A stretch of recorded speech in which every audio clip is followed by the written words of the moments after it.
Reason, पहला reason तो उनका ये है कि जो उन्होंने एक शपथ ली थी कि अगर मैं मुख्यमंत्री बनूंगी तो मैं एससी कास्ट में परिवर्तित हो जाऊंगी। उन्होंने एक रीज़न लिया था, ये जो यहाँ की, हाँ, उन्होंने कहा था कि मैं बुद्ध धम्म अपनाऊंगी, स्वीकारूंगी। और ये बात अभी की नहीं है, आप चाहे उनके पिछले वीडियो देख लीजिए, उनमें उन्होंने उस बात का हमेशा जिक्र किया था। और दूसरी बात आपके सामने है, ये जो बनाया है उन्होंने, यहाँ से सीधी उनकी प्रतिमाएं दिख रही है। हाँ, अभी तक आपको भी पता है, जिन्होंने बना के खुद की प्रतिमा स्थापित की, लोगों में ये बात ये हो गई कि वो खुद को सबसे ऊपर मानने लगी थी। अब उनको इस बात की, जैसे कि आज के डेट में मोदी को श्योरिटी है कि मैं ही, मेरे 300 आएंगे, 300 पार। उस टाइम उनका भी यही हाल था, वो 300 400 भी घमंड हो गया।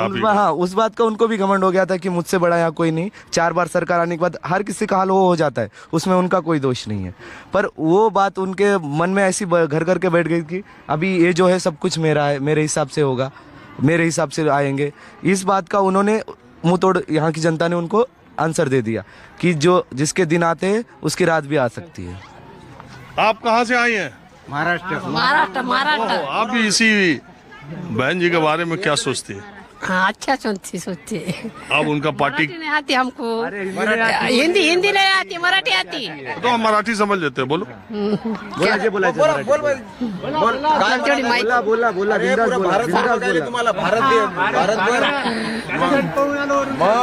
भारतभर बघायले काय बोलायचं?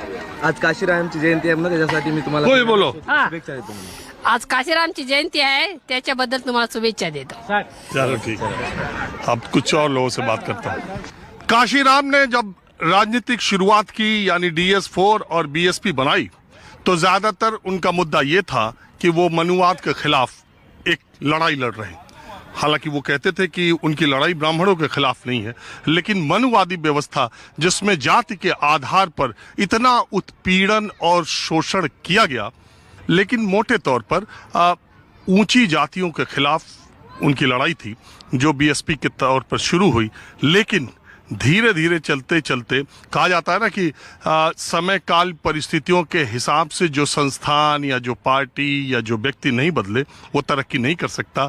बहन मायावती ने काशीराम के निधन के बाद जब पार्टी की कमान उनके पूरे हाथ में आई, उन्होंने जगह जगह दलित ब्राह्मण भाईचारा सम्मेलन कर तमाम ऊंची जाति के लोगों को BSP का चेहरा बनाकर, टिकट बनाकर एक ऐसी सफलता अर्जित की जिससे अकेले दम पर उनको पूर्ण बहुमत की सरकार बनी। लेकिन उसके बाद आरोप ये लगे कि उन्हीं लोगों का पार्टी पर वर्चस्व ज्यादा बढ़ गया और जो मूल BSP के वोटर या BSP के कार्यकर्ता थे, उनकी उपेक्षा होने लगी। नतीजा ये हुआ कि BSP आज कहाँ पहुंच गई। अब काशीराम का वो सपना जिसको लेकर के उन्होंने अपनी शुरुआत की थी और मायावती ने उसको बुलंदियों तक पहुंचाया, देश के SC समाज के लोगों में और खास करके सबसे बड़े सूबे उत्तर प्रदेश के में लोगों के बीच यही चर्चा होती है कि अब BSP का क्या होगा। और अब दलित चेतना और बहुजन समाज के उस मूवमेंट का क्या होगा जिसमें से तमाम अदर बैकवर्ड्स जो जुड़े हुए थे वो छिटक कर BJP की तरफ चले गए। आप समझिए, एक समय उत्तर भारत में और उत्तर प्रदेश में जय श्री राम राम लहर 1990 के दशक में बाबरी मस्जिद विध्वंस के बाद पूरे देश में एक दूसरे तरह का माहौल था। लेकिन उस समय काशीराम की ये हिम्मत थी और काशीराम के लोगों ने उस समय ये नारा देकर कि मिले मुलायम काशीराम, हवा में उड़ गए जय श्री राम। आज ये कहने का हिमाकत शायद कोई नेता नहीं कर पाएगा, लेकिन काशीराम ने यह नारा दिया था और उसके तुरंत बाद होने वाले चुनाव में अयोध्या और बनारस के आसपास की बहुत सारी सीटें BSP ने जीत ली थी। तो